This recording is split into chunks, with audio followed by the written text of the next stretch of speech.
Welcome to the Close the Deal podcast. My name is Jules Smith, and we're going to dial in to an unresolved problem that most people have, and everybody has one of those. And I've got Heath Holmes. He is the founder of One Guard Fencing in Birmingham, Alabama. Heath, welcome to Close the Deal podcast. Thank you, sir. Absolutely. So you and I were talking right before this, and I had no idea bringing you on. You had a background with franchising. Just share a little bit about your background and how you got to where you are with your brand, which is you have had great success in a year and 4 months building a brand from scratch. So this is one of the first shows under this format, and we'll go into the direction of finding what that unresolved thing is for you, because every high performing executive has that. So let's Yeah, yeah. absolutely. Cut my teeth in the telecom world, sold cell phones back in the 90s. And I mean, when they were brand new. So had about 10-year run of that. That's where I kind of got my customer service foundation. Then I went into real estate. That's where I had to learn to, kill what you eat because it's straight commission. And I did that for about 12 years.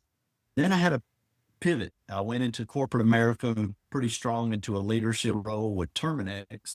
So I got into the pest control world, did that for about 10 years and was doing super great. Was the number one branch in the company, just their golden child. Everything was going great. And an opportunity came to start a business for a gentleman. It was a franchise and it was a moving company. He already was in franchising, about to sell his franchise and start another one. So he brought me on and we built it. It was going fantastic. And then some things happened where it didn't go quite the way I wanted it. Just say it didn't end the way it was supposed to be. And I moved on into taking that to Paul Davis, doing restoration, loved it, great company. Things changed, went out of that and went into a little bit of roofing for a little while. And then I got into the lawn care service. Both of those were franchising opportunities, a lot of business consulting and stuff like that. And then it got to a point where I'm tired of making everybody all this money. I need to bet on I hear me. that all the time. And I wish I'd have done it 20 years ago. I decided to open my own business and I wanted to begin home service. I had no idea what. My daughter wanted a dog. I called 12 fence companies. Nobody called me back. I was like, you got to be kidding. So I started doing some deep diving into the fence industry and felt like it was just a great opportunity. So I literally went all in, used all my past experiences in franchising on how to launch a franchise or a new location. Yeah. So I went in and just kind of leaned on that and I was very successful. Our first year we did, 1.4 million and on track to have a great year this year. So, and when I saw your website, because you and I met through a past guest named Tom Cox, and when I saw your website, I literally thought you were an upstanding business for a long time because your website's better than a lot of franchise websites to start out with, which is saying a lot. And your experience certainly has lent itself well to this, explains the success you have. Now, what's something you've helped somebody with as of late? Because you got a skill set that is anybody in the franchise business or startup business will appreciates. Well, what is something that makes you proud that you've helped somebody with using your skill set? I have a lot of business owners that'll reach out. I had one this morning up in Chicago. He reached out and was dealing with a commercial opportunity, and he didn't quite have that experience of going in. He has the skill set, can get the job done, but just needed a little bit of knowledge to go in there and close the deal. So I had a brief meeting with him this morning and just gave him a lot of pointers and tips on how to close a commercial deal in that space. They were dealing with a pest control type situation. Of course, I had a lot of experience in that. So I just kind of gave him some high notes on what to do. And I think he'll be just fine and just wanted some pointers. So he came by and we spent an hour or two together, just, giving him some advice on how to launch and get started, things like that. And I enjoy that. I absolutely love helping people like that. So that's where we're going to make the pivot here, because you've created you figured out something that entrepreneurs know. There's a problem, you become the solution, and you serve. And that's what you've Correct. so well. But this is what I see this is going to be what, the 127th, 28th, 29th episode. I got to go back and look at the number. But I've seen a pattern with every franchisor, every entrepreneur, every business owner I know. Every high achiever in sports.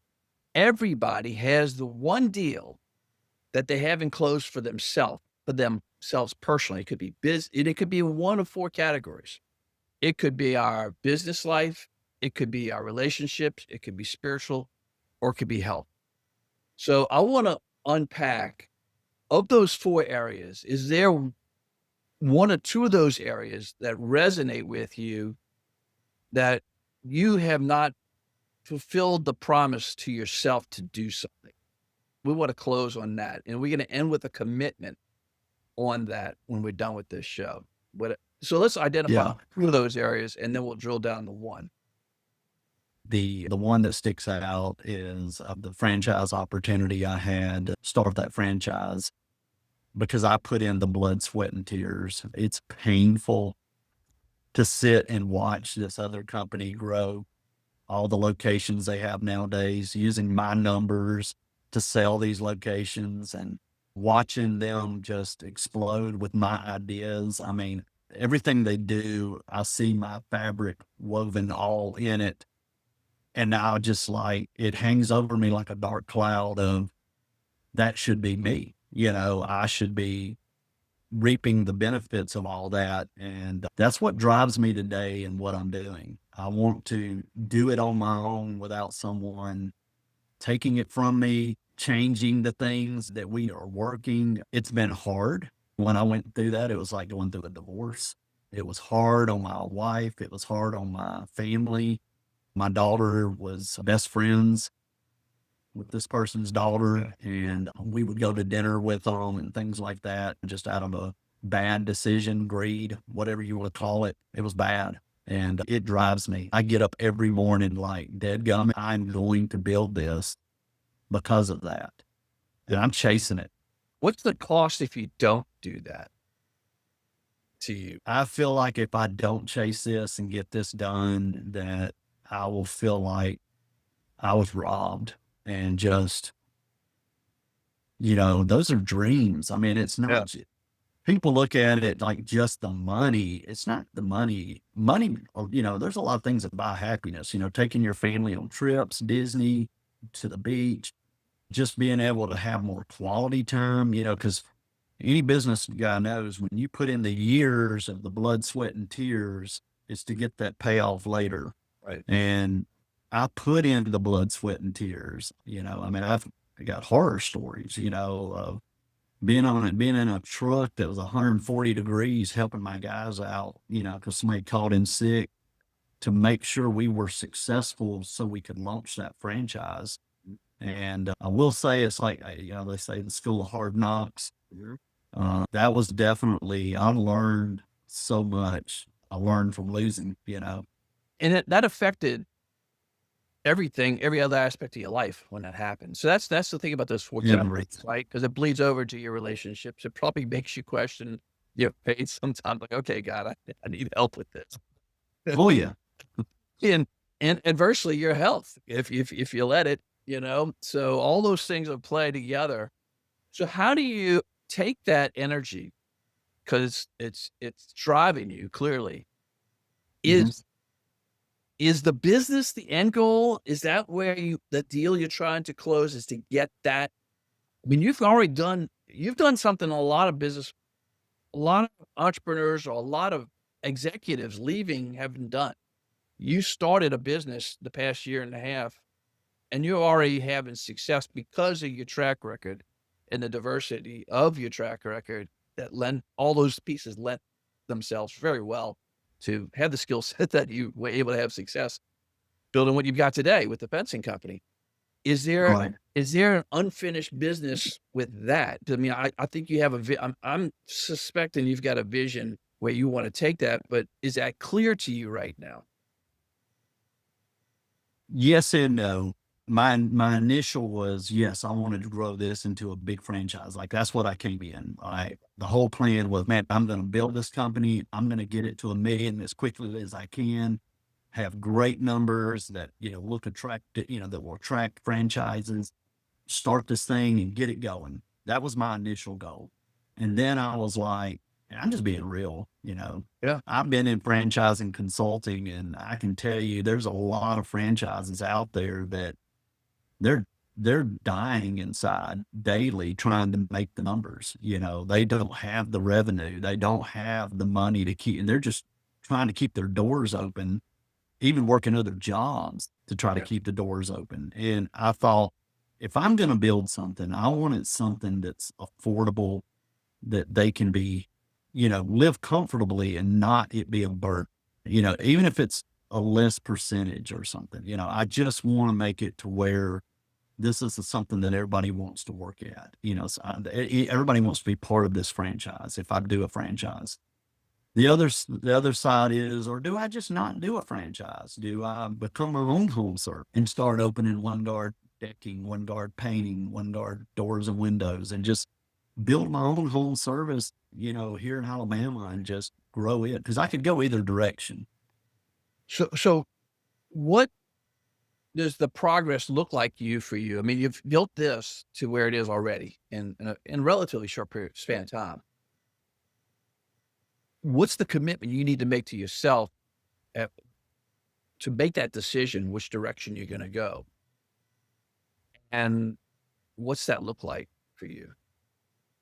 Well, I've actually been diving into a lot of numbers. I use Claude AI, and I've been having Claude build me out all kind of forecast and projections. If I go this way, if I go that way, if I bring on a sales rep, if I bring Art. on a project manager, things like that. So I'm actually in the process right now of just digesting data, digesting plans and forecasts to try to make that decision. There's a lot of relationships I have out there that I could basically bring somebody in their area and get them up and running with a fence company, and kind of launch, a franchise or another location, satellite location, where there's like a partnership or something. I just, I'm at the point in life where I don't want to just make money. I want to make happiness and money. I want my family to be happy. I want to be proud of what I've done. I want to be able to lay my head down at night and know that, man, everybody loves doing what we're doing. The people who are involved and connected with me. So you're making this decision. I love the fact you're using, I love Claude. That's my new best I friend. love Claude. Hey, I still use chat. I'll play them off each other. Yeah. So the data point's going to get you so far. Then you're going to get to a decision point. The Yeah. commitment that you're looking to make is you. So I think what I'm hearing is there is definitely a commitment you want to make to one side or the other. Mhm.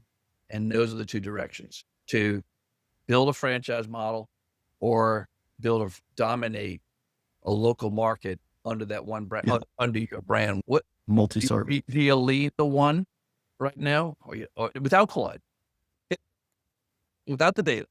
Where's your heart say? Uh-huh. Well, I think the franchising, I feel like I know. Gotcha. You know what I mean? Like, I feel like I could go, but I also know it's probably going to take a lot of capital and a lot of things to get it. Just because you have a model doesn't mean you can just go out there and start duplicating and, copy and print. That's right. It takes a lot to build. I mean, I've had lots of people reach out, business people have reached out, private equity people have reached out.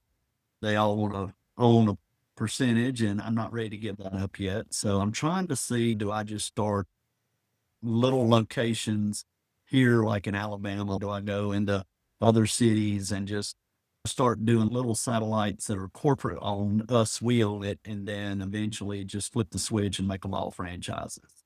I've also, I look back on how I started a lot of these businesses.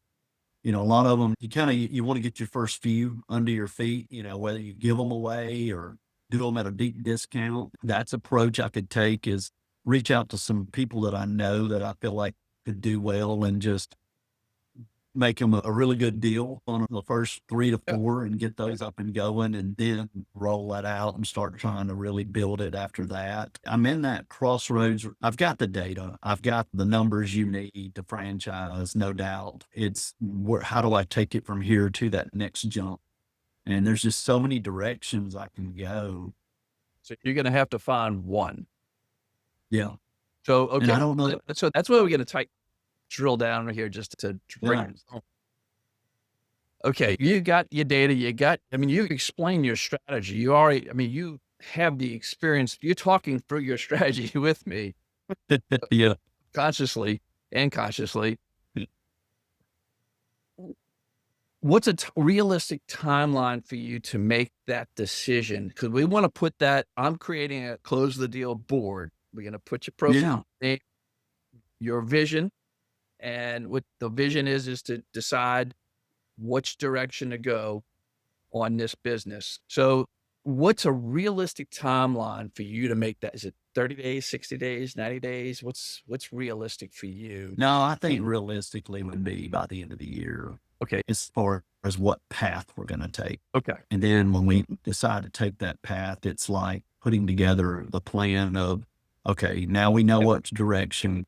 Here's what we're going to have to put in place first so that we can be successful. I would love to do the franchise. I feel like because I know it and I feel like I have a lot of, faith in it. I just, you know, and I know you said you do a lot of franchising stuff. I just know there's a lot of franchises out there that struggle and that shouldn't happen, and that's what I'm trying to do is like, how do I build one that's almost like foolproof, Yeah. That's where they important. just follow That's the important. plan. If they follow the plan that they're going to be successful. They're not going to have to start making more and more loans and borrow from their home and stuff like that just to stay afloat and keep the doors open. I've seen that side and I hate that side of it. And that's the foundation that you are building the standard operating procedures. So the Right. roadmap is there for them if they follow it. Because I mean, I use I apply the Pareto rule from corporate to franchising. You're going to have your top 20% that are going to excel and be as hungry. And You're as hungry. And you're going to have the middle of the road people. Let's just call it $1 million revenue is what the goal is, right? That's going to be a tough yeah, set the first year or two. Then there's gonna be the people in the middle at 500,000, but they're comfortable with that. And yeah, then you're gonna have the bottom that just like every other business has the people at the bottom as well. they just can't do it. Yeah. But you're trying to make sure that I appreciate this because I've seen both sides of it. I've seen the ugly side of it, Right. the good side of it.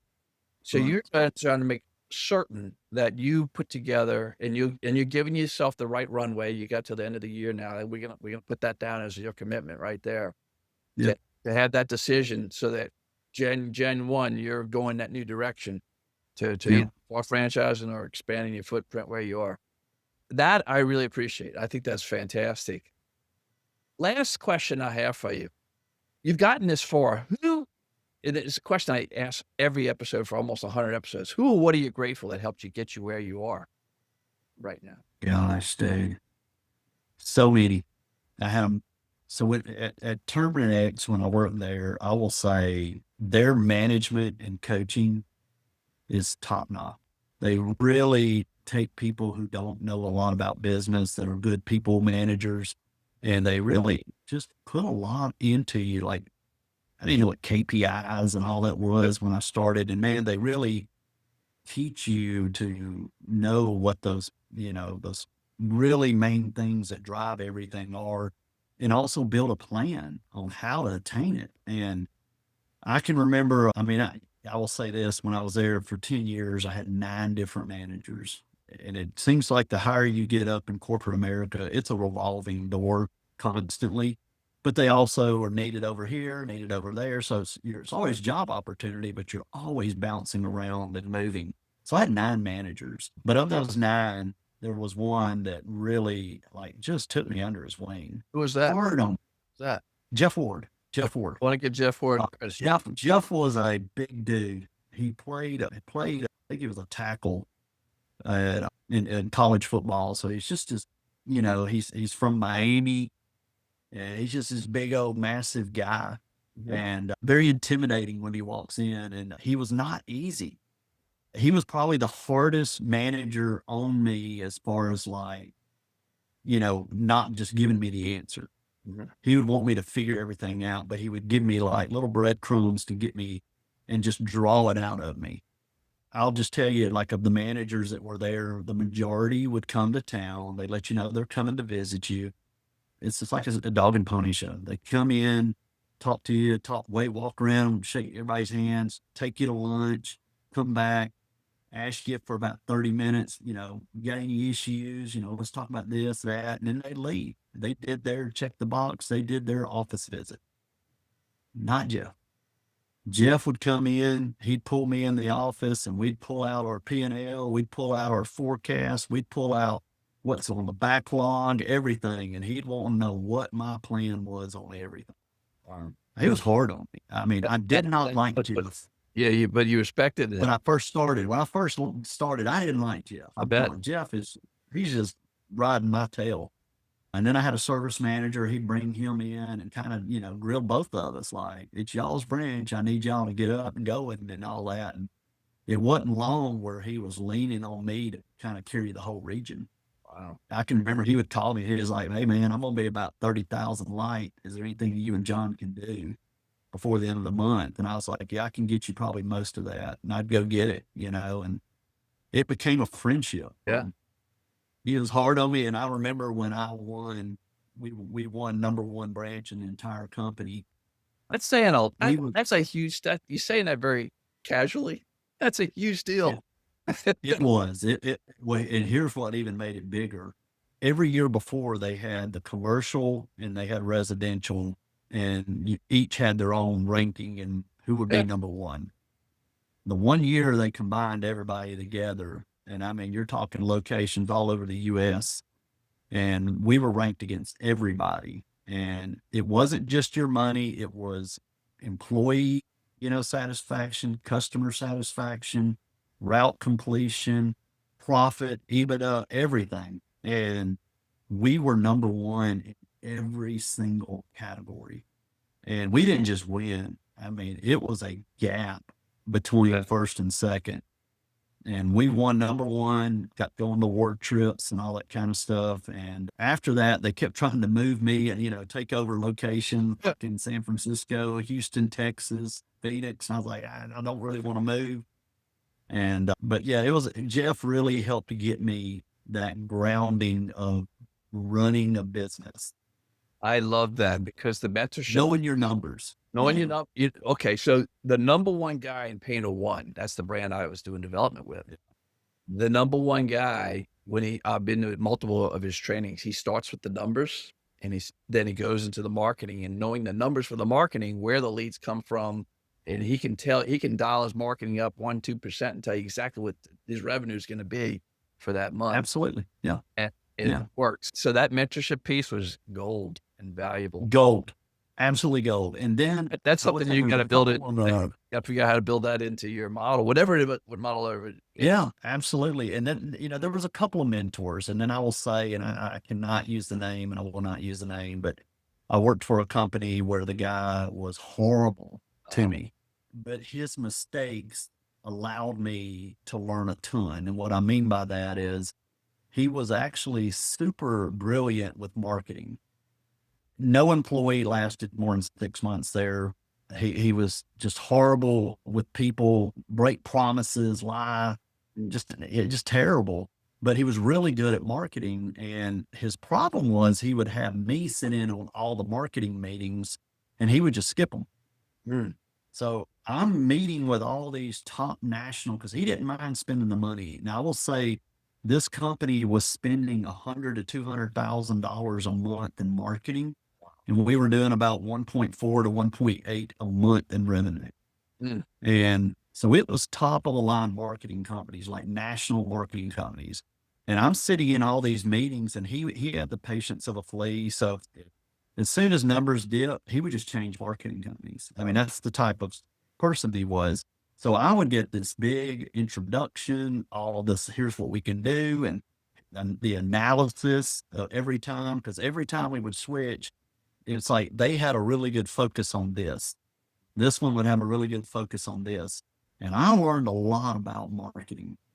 I ran a call center out of the Philippines.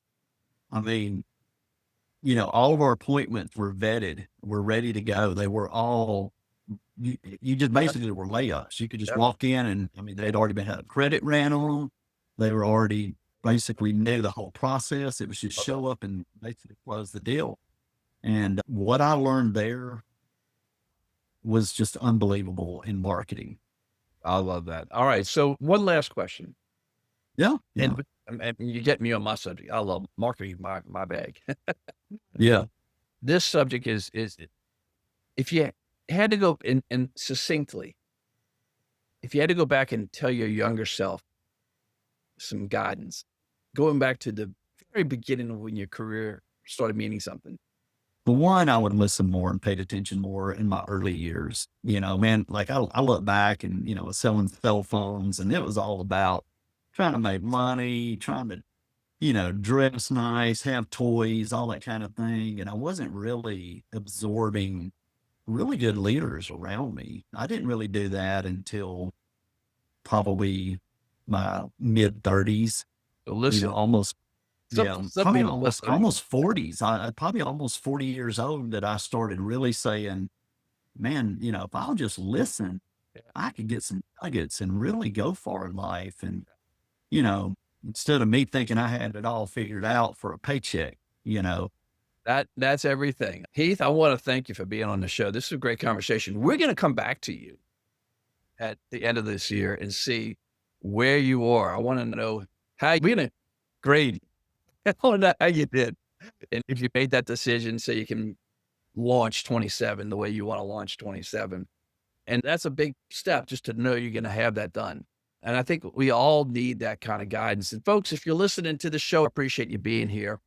You may have something that's on your mind. Check out the website, closethedeal.com. We're taking on high achievers to be part of this conversation. And if you want to be on the show, you just fill out the form and get on the show. And we got some resources there for you as well. Check out closethedeal.com and be intentional and make today a great day. Thank you again, Heath.